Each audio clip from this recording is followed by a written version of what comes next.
Mais uma vez reunidos, seguimos com a leitura do livro Getúlio Vargas em Dois Mundos, pelo espírito de Eça de Queiroz, psicografia de Wanda Canuti. Humilhação e orgulho. Getúlio não contava com aquela surpresa, apesar de ansiar por ela há muito. Estava satisfeito, mas reconfortado. Darcy trouxera-lhe a força e alento para continuar, lembrando-lhe muitas coisas boas que havia realizado, reerguendo-o, apoiado nelas. Muito o ajudou e ele suportaria com resignação, coragem e humildade o peso das suas próprias culpas. Foi com esse espírito que enfrentou o resto daquele dia, e bastante disposto chegou, na manhã seguinte, onde irmão José o aguardava para a realização da tarefa. A visita da irmã Darcy fez-lhe muito bem. Ela conseguiu transmitir-me um pouco de alento ao espírito, e pude aurir dela mais coragem para enfrentar os meus compromissos. Por isso não me procurou ontem. Já me acostumei à sua companhia no desempenho desta tarefa e até sinto sua falta quando não me procura. Mas o senhor também tem suas atividades, não as tem? Sim, nunca estou parado. Gosto de trabalhar, mas agora o meu trabalho maior é a sua companhia. Está disposto a continuar? Podemos fazê-lo quando desejar. As atividades foram iniciadas e, através daquele aparelho, mais um período de sua vida desfilou ante seus olhos. Entre amigos e antigos companheiros, entre providências e diversos fatos, ele percebeu também o quanto os seus sentimentos e ações, naquele período, convergiam para um único ponto: o término do período ditatorial. Com o retorno da democracia, para a qual pugnavam, isso significava o seu afastamento do governo, o que, na verdade, se efetuou quando recebeu, em seu gabinete, a intimação de renúncia, à qual se submeteu pacificamente. Em seguida, viu a posse do presidente interino e a sua retirada para São Borja, com o coração abatido, humilhado e triste, magoado e ferido, por quem julgava ser um grande amigo e com quem partilhava muitos momentos de tanta cumplicidade. Ao término das visualizações conjugadas com lembranças, Getúlio, ainda abatido, sentindo vivos em si aqueles momentos em que tanto trabalhava e lutara para não perder o posto tão querido, de um momento para o outro, vira-se surpreendentemente aniquilado. Submetera-se sem nenhuma reação, no silêncio que reinava após as imagens interrompidas. Irmão José tocou-lhe o ombro, perguntando: "Em que está pensando, amigo?" "Em tudo que vi. Você viu que temiam uma preparação sua para impedir que as eleições fossem realizadas e, através de um novo recurso, continuasse a presidência. Góes conhecia-me muito bem e logo soube que era isso mesmo que eu preparava. Mas o povo não mais queria um governo ditatorial. Tudo o que fora conquistado na Europa tinha que se estender até aqui também, pensavam, e foi o que os animou a lutar. Já de há muito estavam trabalhando para o retorno da democracia. Era um direito que sentiam possuir e, para consegui-lo, lutavam. Quantos movimentos foram realizados? Eu penso que você, na ânsia de querer continuar, procurou adeptos onde não deveria, em relação aos anseios do povo, agindo de um modo um tanto incoerente. De que fala? No apoio que foi buscar. Aquele mesmo que já havia combatido. Aquele mesmo contra o qual lutara e fora a causa do golpe de 37. Lembra-se? Fala dos comunistas, não é verdade? Sim, irmão. Se tanto realizou em 37, até forjando planos para atemorizar a população contra os comunistas, como queria que fosse aceitá-los? Apenas porque lhe convinha? Mas a situação estava diferente. Diferente em quê? Lembra-se do que efetuou junto daqueles que se movimentavam pelas ruas, conclamando que o queriam no governo? Os querentistas. Eles alarmavam novamente o povo, que sabia da existência de comunistas infiltrados naquele movimento, e as pessoas temiam, assustadas por tudo que o seu próprio governo lhes infundira. Essas considerações eram feitas na mesma sala em que realizavam o trabalho. Mas irmão José, no desejo de liberar o jovem da sua tarefa, convidou o companheiro a sair. Getúlio levantou-se, deixou-se dirigir e, caminhando sem nada a dizer, chegaram ao jardim. "Aqui é um bom lugar para conversarmos. Pode continuar. De tudo isso que está no meu coração neste momento, parece até que vivo novamente aquela situação. É uma grande mágoa por ter tido de deixar o governo. O senhor imaginou a humilhação que senti tendo que chegar aos meus familiares e dizer que tínhamos que desocupar o palácio, que partiríamos para São Borja porque havia perdido meu posto? Posso imaginar, deve ter sofrido muito. Entretanto, teve um lado muito bom, que deve analisar e agradecer àqueles que o retiraram de lá. Como assim? Eu não entendi. Como devo agradecer aos que me retiraram de lá? Pelo que temos visto sempre, quando verifica as ações indevidas que praticou, tem sofrido muito, não é mesmo? Sim, é verdade. O senhor tem me acompanhado e sabe que quando me sinto abalado por tudo o que fiz contrário ao que pretendia. Pois então, no momento em que é impedido de continuar, também os seus compromissos para com a justiça divina passam a ser menores.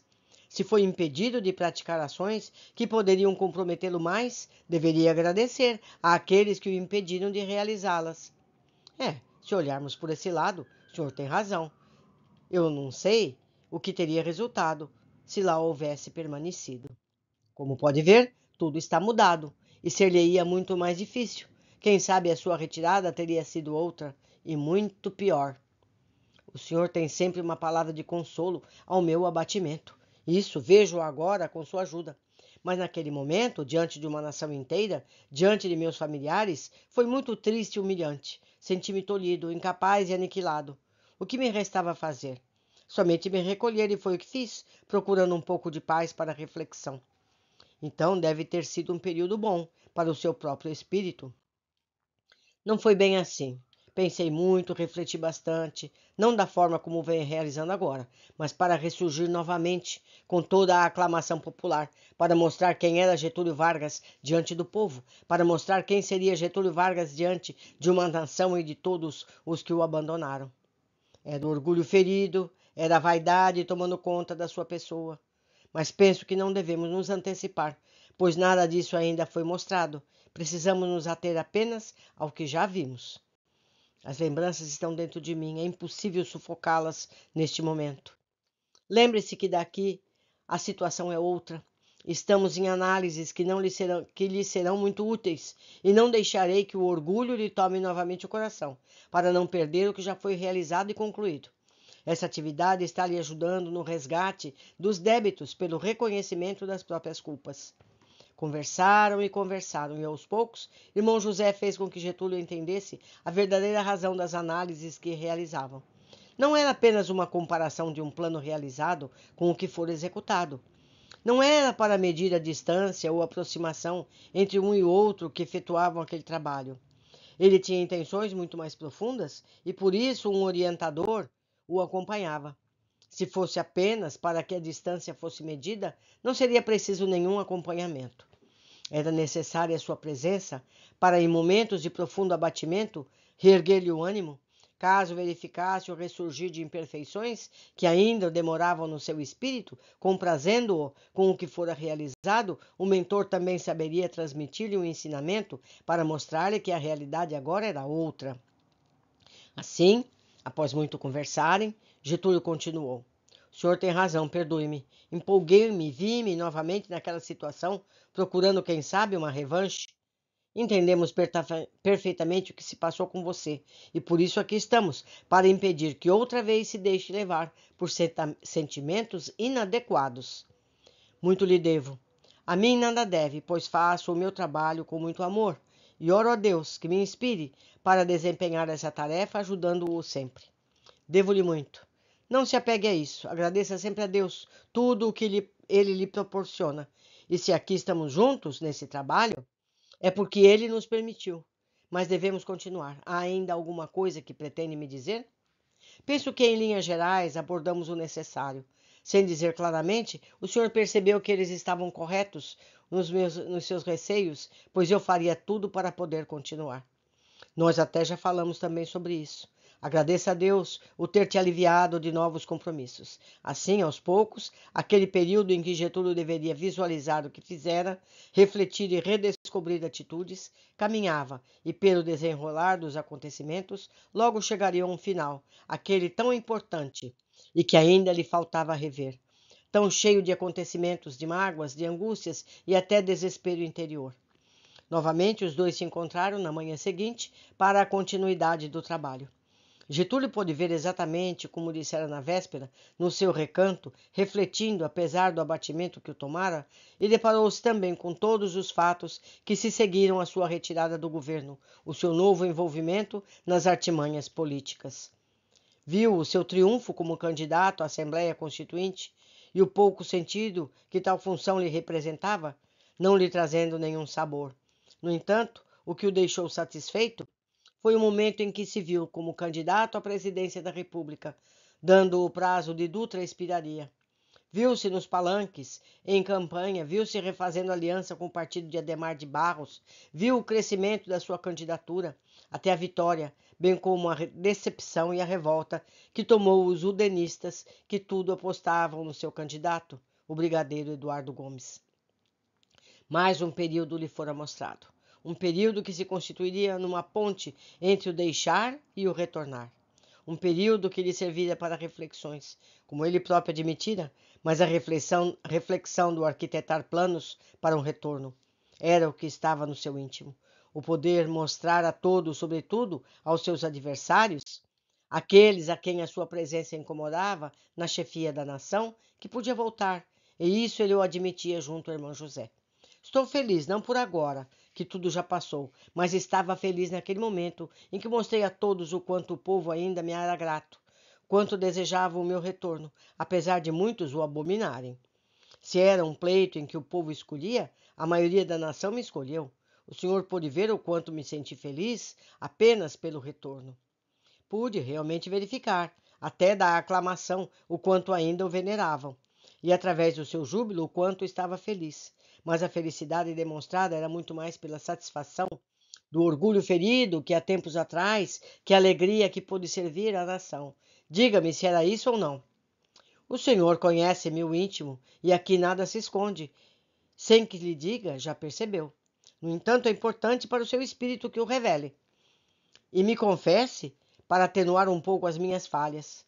Interprete como quiser, mas o que nós próprios reconhecemos como falhas em nós, você sabe que por si só já estão diminuídas. É um progresso se compreendemos que precisamos encontrar em nosso íntimo um ponto de partida para ser trabalhado e delas nos desfazermos.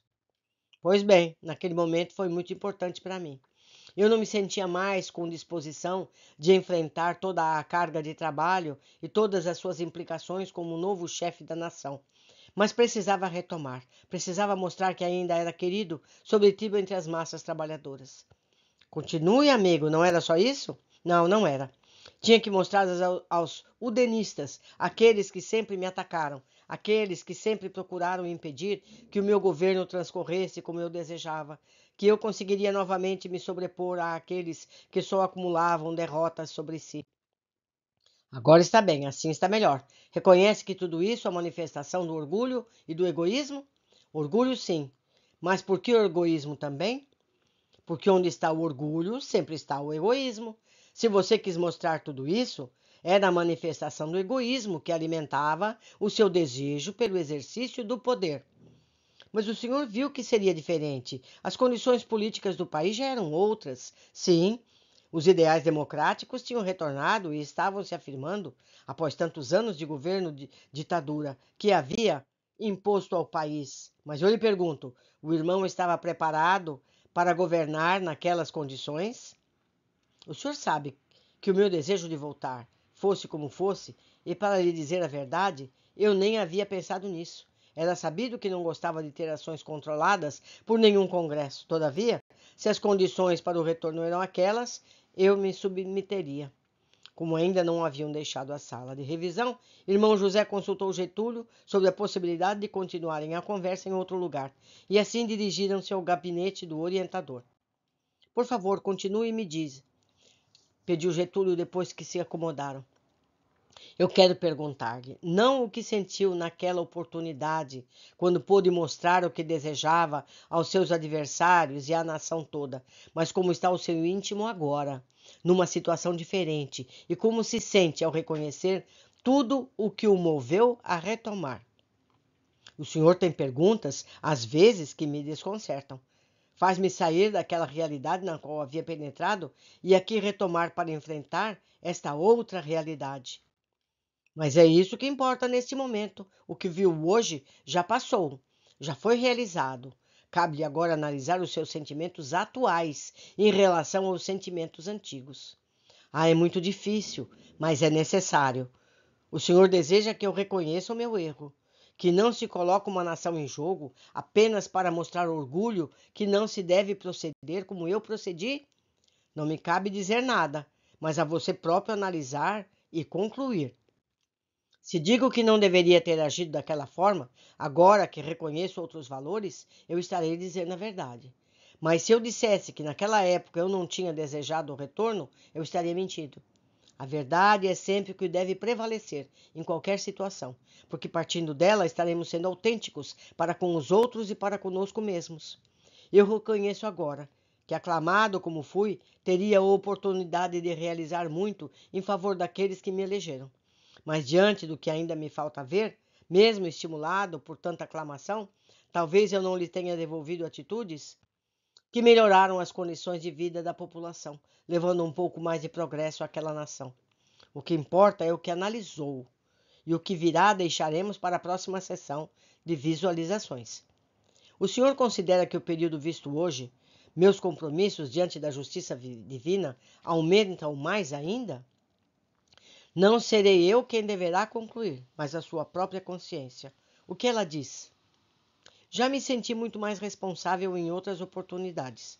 Talvez esse período em que eu estivesse afastado do governo me tenha sido benéfico. Não se esqueceu de que durante esse período tinha também uma responsabilidade a cumprir, porque fora eleito para o cargo para o qual se candidatara. Esqueceu-se desta particularidade? Eu o reconheço, não fui um bom parlamentar. Não gostava de participar do Congresso, não estava em mim. Não gostava de compartilhar com tantos de atos com os quais não concordava. Pois então, se assim reconhece, por que o quis? Se falarmos do orgulho, havia uma outra finalidade? Qual foi? Queria verificar, no termômetro da aclamação popular, como estava o meu conceito perante eles, após ter perdido o cargo de presidente. Eu tive que sufocar o orgulho e esquecer humilhações para novamente enfrentar o povo e meus adversários na realização da campanha. Queria mais uma vez impor o meu nome. A receptividade foi muito grande e isso deixou-me feliz. Quando Getúlio achou por terminada a conversa com seu orientador e satisfeito com os esclarecimentos e a condução de suas reflexões, retirou-se. Ficando só, irmão José voltou a pensar em todas as ocorrências do acompanhamento daquele irmão. Ligou-se ao aparelho, visualizou muitos fatos que Getúlio ainda desconhecia, mas que estava próximo dele tomar conhecimento. Por aquelas imagens, pelos seus pensamentos, concluiu que, no momento em que aquele trabalho terminasse, deveria ter uma nova entrevista com o irmão Fabrício e receber as diretrizes para a condução do que haveria de lhe ser mostrado. Não sabia qual a reação de Getúlio. Precisava estar preparado para ajudá-lo, dar-lhe explicações, dar-lhe apoio para o seu completo refazimento após a conscientização de tudo. Nesses pensamentos, desligou o aparelho e começou a imaginar a melhor forma de proporcionar aquela ajuda. Naquele período, ao companheiro, sob a sua responsabilidade. Getúlio, ao retirar-se, fez uma caminhada pelo parque, como a realizava sempre. Tomou conhecimento de que naquela noite haveria palestra no salão principal. Ficou atento para não perdê-la. Eram-lhe muito salutares. Estava aprendendo bastante e sentindo-se melhor. Meus amigos, não é fácil. Você viu, ele continua com o mesmo orgulho, né? Ele mesmo sentiu isso. Ele continua o mesmo. Continua o mesmo. Mas amanhã veremos a conclusão desse caso. Abraços e até breve.